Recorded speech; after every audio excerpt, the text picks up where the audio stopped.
The NFL clock is restarting, but not every team is going to get a fresh start or a fair chance. Which teams won't even get out of the basement in 2025? It's time for NFL Squad. You are talking ball with the NFL Squad.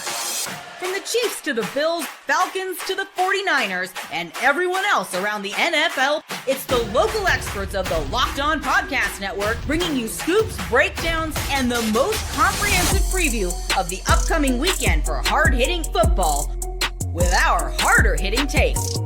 Buckle up, it's the NFL Squad. Then we have a seat for you. No hurt feelings allowed. Squad up, you're part of the NFL Squad.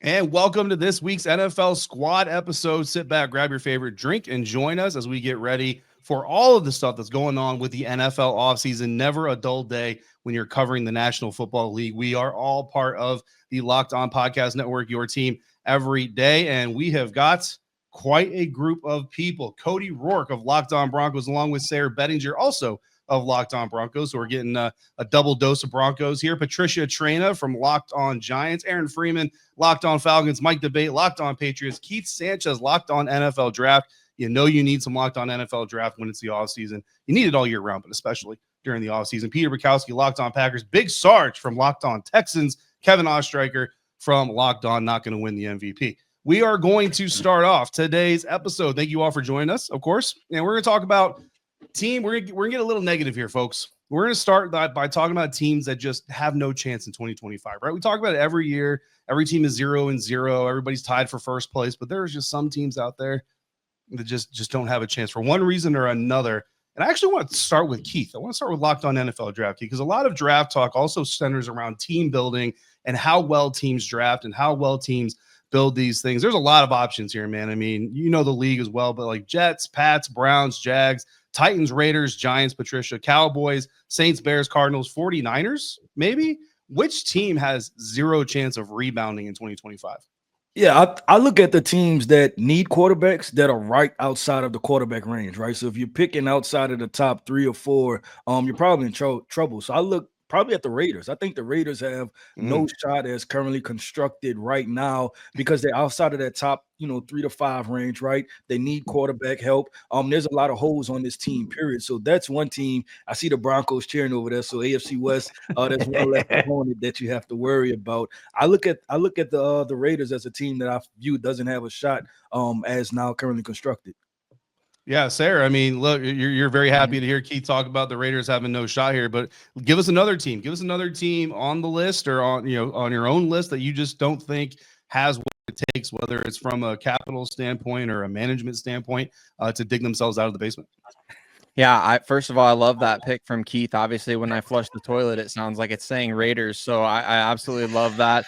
I'll go with the I'll go with the Cleveland Browns. I think that's the lowest hanging fruit on this list, arguably the worst offseason scenario that I've ever seen with what they have going on. Their best player doesn't want to be there. Their quarterback that they invested, 3 draft classes plus $230 million guaranteed in is not working out. So I think that's probably the lowest hanging fruit out of the teams that definitely won't be competing, even though they just won 11 games in 2023. Yeah, Patricia, you've been bravely raising your hand to be the sacrificial lamb here in this conversation. Let's talk about the New York Giants. I mean, what are they going to do? Is there an answer here? Trading for Matt Stafford and Kelly Stafford? Like, what are the Giants going to do here to try to make this thing work? Oh man, you just want to keep pouring it on, don't you, David? Thanks a lot, buddy. Yeah, look, the Giants, you look at them and Joe Shane will tell you, we got a good foundation. We got a good offense. I still think they need some parts on the offensive line. They definitely need to add to the defense, which was just as much of a problem last year as the offense was. But the quarterback situation really is a concern at this point. Look, you're in a situation where Joe Shane and Brian Daboll have gotten a grace period this year. But you also have the owner, John Mara, saying, I'm running out of patience with this rebuild. So that to me is like, okay, are they going to do something stupid? Are they going to, trade away their 3rd overall pick to get a Matthew Stafford? I hope not. I wouldn't do it, but who knows what they'll do. So they've got the AFC West, which this year had 3 teams go to the the playoffs, one of which went to the Super Bowl. You got the NFC East, which had 2 teams that went to the playoffs, including the Super Bowl winner. You got the NFC North on the schedule. They had 3 teams that went to the playoffs. All right. So I don't see how this Giant team, the quarterback is so key here. And I'm just afraid that they're going to do something that they're going to regret, given that this quarterback class in the draft is just not very rich, if you will. Yeah, no, I absolutely hear you. My question to you, Patricia, is there a world where they don't figure out the quarterback situation this year and Dable still has a job? If they win, I mean, will they lean on the running game? Maybe. I suppose. I mean, they kind of did that in 2022. If you think about it, Saquon Barkley, when he was here, he accounted for, I think it was it 39 or 29? It was a big chunk of the offensive production. So they find a way to win if they beef up that defense, and that defense can stifle some of these high scoring machines that they're going to see in 2025. Maybe they can get by. I mean, I don't know that Tommy DeVito would be the answer. But it's all going to depend on who they bring in, because look, that offense, they've got the talent. Yeah, I know. Yeah. They've got the talent with Malik Neighbors, Tyrone Tracy Jr. They need to beef up that offensive line. And by the way, Brian Dable, he needs to give up the play calling, but that's another topic for another day, I guess. Yeah, make sure you check out Locked On Giants for that conversation, because that's a very important conversation to be had around those parts. I want to go to you, Big Stars. Locked On Texans. So Houston Texans, right, back-to-back playoffs, AFC South Division champs, all the good stuff, 4th seed in the AFC playoff picture. But there's a lot of people out there who talk about, the Texans took a step back. Maybe CJ Stroud took a step back. Maybe they're a little bit of fool's gold benefiting from being in a weak division. I don't know if you agree with that sentiment, but I do want to ask you, of all the playoff teams, right? Chargers are in there, Broncos are in there, Commanders are in there, and some of the usual suspects. Is there a fool's gold team that was in the playoffs this year that you don't think was actually a playoff? I always like to put it teams in the playoffs, but they're not necessarily a playoff team. Do you have a candidate? Were the Packers in the playoffs? The Packers were in the playoffs. No. So we want to talk about fool's gold. If you want to talk about fool's gold, there's fool's gold for you. I mean, and I watched, and I sat on the couch with my wife as one of those thug tears rolled down the side of her cheek as they lost again, as I told her that they would. But no, seriously, that was just a shot at Peter. I'm not a huge believer in the Chargers, and because I don't know what Justin Herbert is going to be.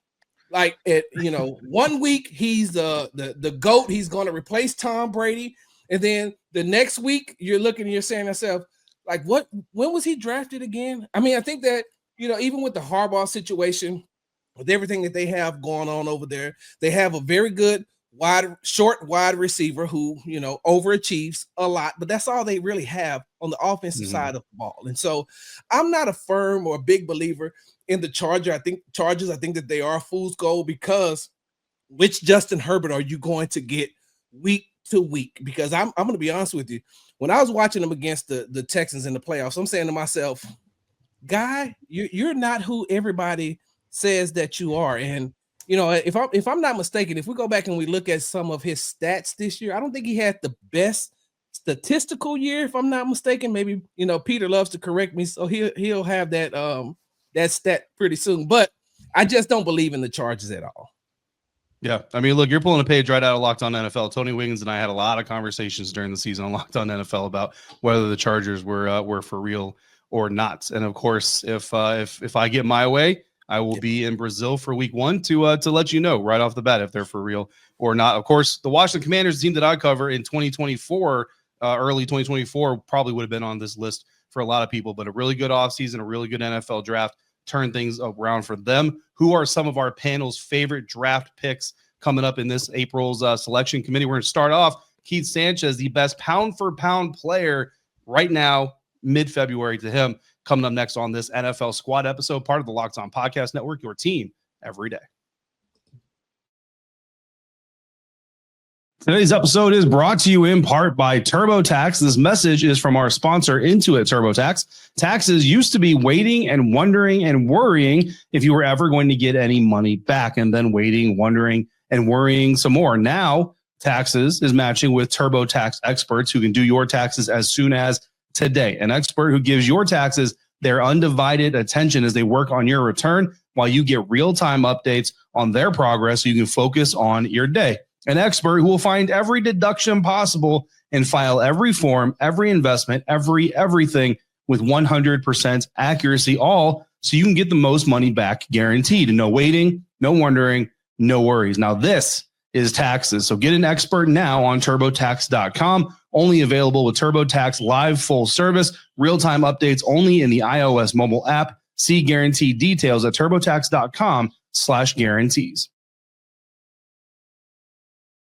Which draft prospect are you most interested in following during the lead up to April's NFL draft? That's a question we're asking our panel here on this week's NFL Squad episode. And if we're talking NFL draft, we gotta go to Keith Sanchez, Locked On NFL Draft, the expert here. Keith, that's kind of the question. And I know everybody's got a little bit of a different way of measuring this, but to you, who to you is the best pound for pound player in this year's NFL draft? So best player, I'm gonna go Abdul Carter. And the reason is that everybody compares this guy to Michael Parsons, but I will take it one step further. I think he's actually a better stack linebacker than what Michael Parsons is. I think Abdul Carter has all pro potential as an edge rusher, and I think he has Pro Bowl level caliber if you just wanted to put him at stack linebacker. So I think so many different coordinators are going to look at him and say that this guy is a true versatile front seven piece, right? And he can do it all. And I think we've learned this year, right, especially with the run game coming back, is that linebackers are back in high priority. You need linebackers to be able to fill gaps. So I think that's why you even elevate his stock just a little bit more. But you're talking about a guy that I'm willing to go all in and I really like is Abdul Carter. Keith, now, you think Sam linebacker spot like Von Miller as a rookie where he's playing off the ball a little on early downs and then on third down, second and long, you just unleash him?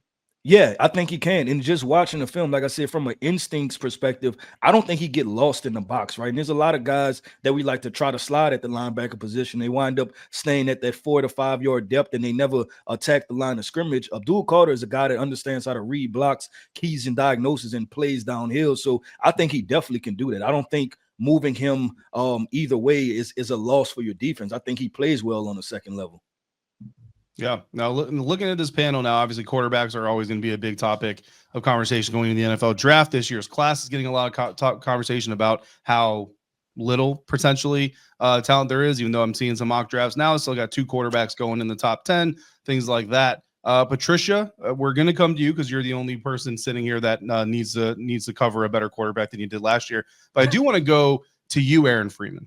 So when people are talking about their teams taking quarterbacks and whether or not they should take a quarterback, should not take a quarterback, you have a very interesting foxhole to talk about this conversation from, because going into April, most people said there's no reason for the Falcons to draft a quarterback in the first round. They do it anyway, get a whole lot of words dumped on them. But a year later, I mean, how's that pick looking now to you covering the Falcons? Well, it's looking pretty good, given that the circumstance. If the Falcons didn't take Michael Penix last year, we'd be sitting here convincing ourselves that, hey, the second half of Kirk Cousins' 2024 season, just ignore that because he's going to bounce back and he's going to look like he did in the front half of the season, and nobody would be probably buying that at this stage in time, myself included. So, Penix gives you a lot more hope and optimism for what could be in 2024 or in 2025, as opposed to what is in 2024. So I think that's really the selling point when it comes to all these teams, when it comes to taking quarterback. It's the hope, it's the optimism, it's the future, it's the dreams of what may be. A lot of people talking about Cody and Sayre, like a lot of people poo-pooed the Broncos taking Bo Nix, and 6 months later they're in the playoffs. So it's one of those things where this is the greatest show ever. This is my favorite. All you gotta do is believe, baby. Yeah. Hey, listen, so it's like one of those things where it's like, the hope is really what these quarterbacks bring to teams. Hey, David, I got a question. David, can I ask Aaron a question? Of course. Yeah. When it comes to Michael Penix, does his age and his injury history, that doesn't scare the Falcons going into the future at all? I mean, it scares me a little bit, but what else is there? It's like, I think the whole conversation about quarterback age is getting reassessed now because of the success of guys like Bo Nix and Jaden Daniels. And then you kind of look at where Michael Penix was going into those last 3 starts of the season, where like he basically got 1 preseason action and then really didn't have any work done throughout the season as the backup, taking no practice reps really, and you're not even getting scout team reps and whatnot. So he comes in right away and looks like, oh, like this guy doesn't look like a guy that's making his first NFL start in that game against the Giants. Sorry, Patricia. And so like, I think the age stuff, when you have, 5 years of experience, like some of these guys are now coming into the league, I don't think it's as big an issue as it may have been a few years ago, when everybody just wanted to get the 21-year-old guy that has all the upside, especially if nowadays, because these guys are playing right away. So it's one of those things where it's like, if you're got a little bit more seasoning to you, I don't think it's a negative really. I think easy to forget, Joe Burrow was 24 his rookie season, and no one said a word about it. So it's just one of those things too. Like sometimes our perception of prospects color the way that we feel about their age. Oh, we don't like this prospect and he's 24, so it has to be a negative. Whereas everyone's just like, Joe Burrow is the greatest thing since sliced bread. And so the fact that he's 24 is elided in the conversations that we have up until, like now he's 28. Like, who cares? He's really good. Like, I think that's the thing. Age is a number. Joe Burrow is actually maturity. older than Lamar Jackson. Wow. Keith, I was going to ask you this because we talk about like the top 2 quarterbacks people are talking about in this year's draft, right? Obviously, Cam Ward, Shedeur Sanders. You look at Cam Ward's body work and obviously playing at a little bit of a bigger program, but then you look at Shedeur, who played one obviously at Jackson State, but then played these last 2 seasons at Colorado. Bigger program than Jackson State, but does that experience going from an HBCU to Colorado, where it's not necessarily, you're not playing the best competition out there overall, where does that go in terms of the evaluation of a QB like Shedeur and obviously all the questions surrounding this year's draft? Yeah, it's fun because it's usually the exact opposite of what we see, right? When you talk about Joe Burrow, right, and had the opportunity to play with Jamar Chase and Justin Jefferson. You talk about those Alabama quarterbacks, right, that had Pro Bowls left and right, and you look at some of those, and you look at Shedeur, and you look at the opposite side of it, that we kind of watched him play from a disadvantageous situation. He played in pure chaos, right? And who has put more pressure on a quarterback than what his own father has, right? And so I look at that and I think about it like, hey, am I getting a quarterback? If I'm the New York Giants, right, not draft Shedeur Sanders, what else is going to scare this kid, right? Like his father is Deion Sanders and has been Deion his whole entire life and doubles and triple down on being Deion Sanders. So if Shedeur fails, it won't be because of fear of the big lights. And we've also seen him play behind a bad offensive line already. So I think he'll come in and say, hey, I've been here before, been in bad situations, and I also have the faith and the belief that we can turn this thing around. So that's why I kind of find being comfortable with Shedeur, because I'm actually happy that I've seen him in bad situations. I worry if I'm a coach though. If I'm a head coach, if I'm Brian Daboll and I draft Shedeur Sanders and Shedeur is good and we suck, isn't the first call to Deion Sanders? I mean, maybe not the Maras, like maybe it's different with the Giants, but if you're other teams, like Deion has been like the phrase that I love that I heard about this is that Shedeur Sanders has been homeschooled his whole football career because his dad has coached him. And so we've been hearing like, oh, this is a package deal. If you're Pete Carroll, is that maybe the perfect situation? For example, like the Raiders move up to get Shedeur Sanders, and in 2 years, Deion Sanders is coaching the Raiders. Deion in the black and silver, guys, come on, the aesthetic. It would be incredible stuff. Like if you're a coach on the hot seat, do you want to draft Shedeur Sanders though? Because of the looming specter of Deion making a phone call to the owner, getting in the room with him and saying, hey, this is not working out. I can get the most out of the guy that you used a top 5, top 10, whatever pick on. Let's go. I never thought about that. Last time I checked, it's a team game, Peter. And yes, the quarterback. Look, I know that, but not every owner knows that. Sometimes owners get a little. I'd like to think. I know Giant ownership hasn't always made the best decisions, but I'd like to think that they know that. Okay, it's more than just a quarterback. You also need a good defense. You need, a good special teams unit, which the Giants haven't had in like forever. Yes, the quarterback is a big part of it, but look, they went how many years with Daniel Jones and, too many? Yeah, too many in my opinion. I think the other New Jersey team is actually more likely to pull that move than Patricia's Giants. But Patricia, I do want to ask you, if you have your pick of quarterbacks for the New York Giants in this year's draft, Which one is it for you? Oh, well, I guess I would go with Cam Ward. I just like his game a little bit better. No disrespect to Shedeur Sanders. I think he's going to make some team very, very happy. But I think Cam Ward might be a little bit better of a fit for the Giants and what they're looking to do. I mean, truth be told, I don't think, both are on the board at 3 and Abdul Carter is on the board. I go Abdul Carter, and I don't think twice about it. I mean, but I don't know. I mean, I think I would go with Cam Ward. I do want to get this question in before we move on to our next topic. Mike Debate, Peter Bukowski, Kevin Ostreicher. We'll start with you, Mike. Which NFL scouting combine drill would you absolutely kill? Ooh. And I'm absolutely going to hold you to it the next time I see you. Oh, yeah, absolutely. And of course, anybody that's seen me in action knows that the 40-yard, me doing that would be must-see TV. It'd probably take me 3 weeks to finish it. I'm going to go with the bench at this point. You know what? I've got weight, I've got size, I've got strength. I'm going to utilize that. Yeah, you do not want to see me taking part in any agility drills. Okay. I guarantee you that. How many reps? How many times we put a 225 up? How many reps we getting?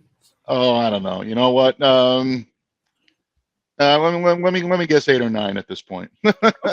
Okay. Hey, that's Peter Rose's eyebrow. That's That's pretty not, good. that's not bad. I like that. That's You're not bad. optimistic. I like that. Peter Bukowski, I have a feeling it's not the 3-cone. Which drill would you kill? All right, I'm going to cheat though. I have the answer. I would Oh, you crush the have interview the process. Come on, all the interviews. I can spend 10 minutes with the team. That's not a I'm drill. gonna crush it. Uh, This is what I do for a living. That's cheating. That's cheating. Yeah. cheating. Fair Yeah. point, though. I think it's It's an fair. important part of the I combine. mean, it's a fair point. It is a fair point. Kevin Ostreicher, to you, my friend. So what we need to do is we need to set up Mike versus me at the 40. This is what we have to do. Next time no. we're gonna do it because I'm running that 40. I'm doing it, and I'm doing it in. Will you beat Darren Ravel? Yes, I will beat Smoke Rich Darren Eisen. Ravel. I will beat. Who else does it? Who else Schefter. does it?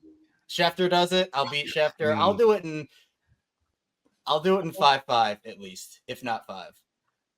All right. Well, a lot of offseason moves are going to be made, as always, in the National Football League. And our panel is going to tell you where every single move should happen coming up next on this week's NFL Squad episode, part of the Locked On Podcast Network, your team every day.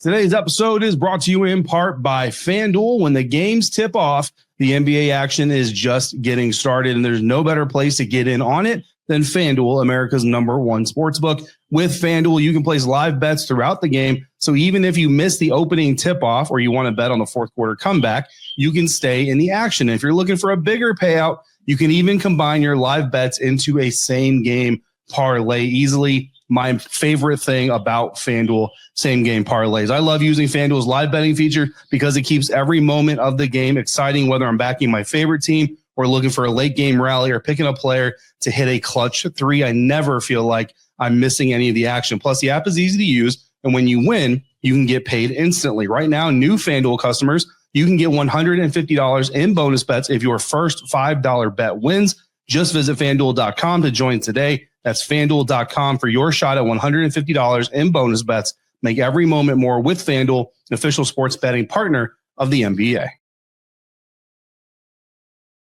We are going to put our names on some takes here to wrap up this week's NFL Squad episode. We're going to tell you where certain players in the NFL whose futures are a little bit in limbo, where they should end up in the 2025 NFL season and potentially even further. We were talking a little bit before we hit record about Cincinnati Bengals wide receiver T. Higgins. And of course, the story is that he is going to be franchise tag. My understanding is supposed to be the non-exclusive franchise tag. So we can still negotiate. Teams would have to give up a bounty of draft picks to sign him. So likely not to happen. Kevin Ostreicher, you're the closest thing we have here to the Cincinnati Bengals on the program. Should the Cincinnati Bengals tag T. Higgins to keep him from leaving, or should they let him walk out the door?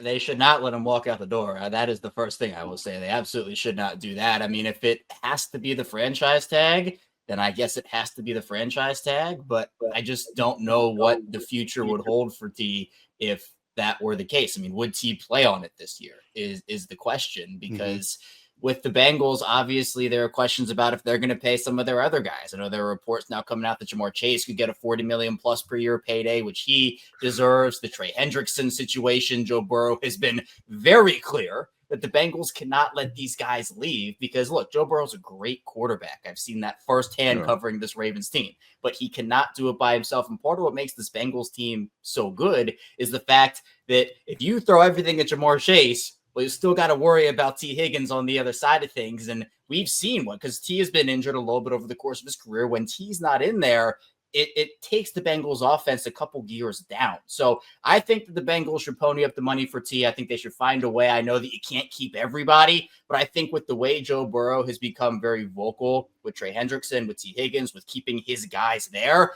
you can't upset your franchise quarterback. Joe Burrows don't grow on trees. You have to figure out a way to keep your guys. And I'll end this with another AFC North team. It's my weekly agenda. Myles Garrett to the Baltimore Ravens. and David, let me say this real quick, David. If T. Higgins is looking for a home, a place that has no state tax, great weather, good barbecue, I mean, I'm pretty sure that the Houston Texans will accept him with open arms, and I'm pretty sure Nick Caserio could find a way to make him happy here in Houston. Hey, I man, can't wait to find out. You just answered the follow-up question. Why will be T. Higgins' fault in Houston and not CJ Stroud's fault, given all the weapons that they've given him and the underwhelming offensive performance? I can't wait to find out why it's T. Higgins' fault and not CJ Stroud's fault. Hey, look, I will tune into Locked On Texans for that. Peter, I love you since you love your quarterback and you use the same exact excuses for him. I love you though. Love hurts, right? Nico Collins does not play in Green Bay. Stephon Diggs does not play in Green Bay. And the Packers offense is produced like a top 5 offense the last 2 seasons. So I don't know what we're talking about here. Peter, you turn right around and use the same excuses for Jordan Love at the end of the season. Excuses for what? The offense is good. Huh? You need to have a big excuses for what? Right here across your heart that says there's no excuse because you use the same excuse. I have your tweet. I don't have to excuse anything. It's a top 10 offense. There's no excuse. They produce. I love it. What's the excuse? This is who produced the Packers offense. Oh, and the Texans are the ones that didn't produce below the average offense. I'm sorry. The last time I checked, the Texans were losing to the Kansas City Chiefs in the divisional round. Well, of the playoffs. when you have the best defense in the AFC, that's probably a pretty good place to be. Peter, you got to find something else to do. You got to find something else to do, Peter. Make sure you check out Locked On Texans. I would love to talk about CJ Stroud's top 5 offense next year. Let's do it. Hey, back to it. T. Higgins. Big Sarge, you and me in 8 months, we'll talk about the Houston Texans top 5 offense. What do you say? Let's put it on the calendar right now. Let's do it. I want to talk about it. I would love to talk about it. I would love nothing more than to talk about it. Let's do it. Hey, except that you use the same excuse about your wide receivers being injured. Well, it's the same thing that happened here in Houston. The same thing that happened in Houston. You use the same exact excuse. But David, I'm not taking over this show. We would love to have T. Higgins here in Houston. I would love to cover T. Higgins. The Packers should just sign Deontay Johnson. That'll fix it all. Sarge, you know that. We need to let Allie know. We need to put a pin in this to I don't know. We'll remember. Week 12, week 13. We need to bring this thing back up on an NFL Squad episode. Very good stuff, guys. I appreciate you. Nobody here from the NFC West, so we'll go AFC West there. Cooper Kupp. First of all, is anybody going to trade for Cooper Kupp? And regardless, where should he play in 2025? I think somebody will trade for him if the Rams are willing to eat that bonus like it's been reported. And I feel like he's going to be an asset somewhere over the last couple of years. And we're talking years, not just this past year or like when he's healthy, but per 17 games, 1,100 yards, 9 touchdowns. I mean, this guy can still be productive when he's out there. Now, he may not be the same exact guy that he was when he was contending for Offensive Player of the Year, MVP, All-Pro, all these sorts of things, but he's still a valuable asset. Now, if he ends up getting traded to the Kansas City Chiefs, then delete everything that I just said and forget about it, because it's not true. He's terrible in that case. If he goes to the Chiefs, he's washed. He's oft injured. But I would love to see him go to anywhere that has a young quarterback that he can help, because he can get open quickly. He can create after the catch. He's been in big games. You know who could really use a receiver like that? The Denver Broncos. I was just going to say the Broncos are a great fit. I mean, he would be awesome in Sean Payton's offense. Since Bo Nix is apparently a check down merchant, why not check it down to Cooper Kupp every so often and see what he can do? Okay. I'll say this. I think he doesn't go far. I think he gets traded, just to a locker over. I think he stays in LA. I think he gets traded to the Chargers. I think you give Justin Herbert him. You don't really have to move him around too much. I think that might be an ideal fit for Kupp too. Interesting. Which would stink for him because they couldn't guard McConkey. Yeah. Patricia Traina, got to do it. Sam Darnold. Let's bring the quarterback conversation back to you. Where should Sam Darnold be suiting up in 2025? I don't think it'll be with the Giants. I really don't. I'm not so sure that's, I don't want to speak for Sam Darnold, but I can't imagine him wanting to come back to this market. Although, look, if he cashes in on a payday, I think, maybe that will trump everything. But I think Sam Darnold, let's see, maybe, or I'm going to think outside the box. Maybe the Raiders, they can use a quarterback, especially if they can't engineer a trade up, But I do think, though, a lot's going to depend on, where is J.J. McCarthy and his rehab, and what are they going to do with Danny Dimes? Let's not forget about Danny Dimes, or do they see a future with him? So I think it's Sam Darnold doesn't get a tag, and I don't know that I would give him the franchise tag. I would maybe give him the transition tag if I'm Minnesota. Maybe Darnold goes down to the Raiders because, again, the Raiders are drafting 6, and if the 2 quarterbacks go off the board quickly, what are the Raiders going to do about a quarterback?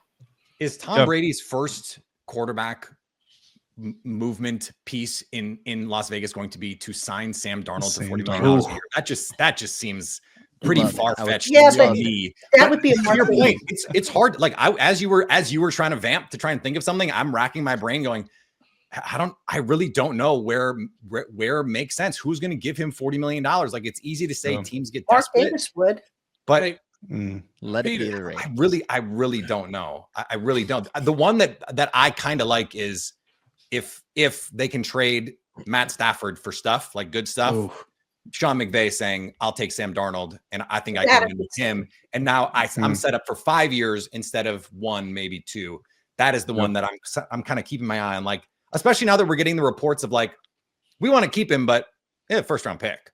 Like, come on now. Like that's what you leak when you're hoping someone offers you something, please. Like, that's always the media leak of like, up your offers and we will give you this guy. Like, someone send us something good. Peter, and you forget, as long as the Cleveland Browns are around, there's always a home for some overpriced quarterback. Yeah. I mean, because meddling owners will get involved. That's why I think the Tom Brady piece in Las Vegas is. Can we see chaos maybe? Imagine the 49ers decide, like, you know what, we don't want to pay Brock Purdy what he wants to be paid, and they decide to go back with Sam. Sam was already there. He was a backup. Yep. He already knows that system. I mean, not saying like that's going to happen, but could you imagine what type of fire that would set in San Francisco? You've already even crazier. What if the Colts decide they don't want Anthony Richardson anymore? So I was going to go. Can I jump in right here? Yeah, go ahead. One of my parents is, if you're the Indianapolis Colts and knowing how that system was currently constructed and built around Anthony Richardson, do you not try to take a swing at Justin Fields? If he's a step or 2 better than what Anthony Richardson is, what does that put you as far as quarterback play? And because I think the Colts, right, you look at some of the offensive weapons, they have some of the, a well-rounded offensive wide receiver core. And if you put Justin Fields, a guy who has experience, I'm not saying he's going to be a Pro Bowl guy, but if you look at what Jalen Hurts did with Shane Steichen, can Justin Fields not run the ball 15 times a game? And he's a veteran. He's played a lot of football. I just think that he can come in there and potentially provide real pressure to Anthony Richardson and has some of the same athleticism skill sets. Yeah. No, I mean, look, I can see it. I love it. I love the conversation, guys. Aaron Freeman, I want to throw you Deebo Samuel. Where should Deebo be playing in 2025? Let's give him to Arthur Smith. He loves his positionless players. That's fun. So let's put Deebo in Pittsburgh and see Mike Tomlin have to deal with that, and let's make it work with Arthur Smith. George Pickens, Deebo Samuel. You pair him up with Aaron Rodgers. Mike, debate. How about Deebo in New England? I talked about this a little bit earlier last week when some of the conversation was rolling around that New England would throw their hat into the ring. Look, New England needs help. I was watching you and Sarge go back and forth about top 5 offenses. I want a red zone touchdown. That's all we want. And I'll be happy this season. Look, they need as much help as they can get, and Deebo is a true dual threat. I think it would be interesting to see what Josh McDaniels could do with him, because Josh loves guys that can win in the short, intermediate areas of the field, but he also loves guys that can utilize that jet sweep. We've seen guys be able to do that before in New England. I think it'd be an interesting pairing. If the price is right, I think New England should absolutely be on the phone trying to make this happen. Because he's going to be a post June 1 cut, right? Which means that if the 49ers are going to save money, if they trade him, then they lose what, 15 million, but if they cut him, they save 5 million. And so it's so funny because John and I was talking, and John totally is against Deebo coming here into Houston to be a 1-year rental. And I'm saying to myself, well, I mean, if he could, the relationship that him and D'Amico has, and he knows the kind of coach D'Amico is, I could see him coming to Houston as a 1-year rental, because Houston doesn't have enough money to actually go out and get a wide receiver 2. They're going to have to draft a wide receiver 2. And so if you know that you're not going to be in the free agent market, you're not going to have the money until 2026, why not convince Deebo to come here on a 1-year contract like you did Stephon Diggs, and you can get him to be the utility type of player that you need opposite of Nico Collins. And maybe then they'll have an above average offense. That would be amazing. Oh, coming full circle. Peter Bukowski, Aaron Rodgers. What should Aaron be doing in 2025? Yeah, Peter. I heard there's a position open on the Locked On Podcast Network. I think a wellness podcast focused on psychotropics. No. I thought it was an opening with the Locked On Packers podcast. No. Show him your Aaron Rodgers tattoo, Peter. I mean, honestly, we would do numbers. It really would. Yeah, that would be West CTV. But I don't know if David can carve out the $1 million per weekly episode that or whatever McAfee was paying Aaron Rodgers.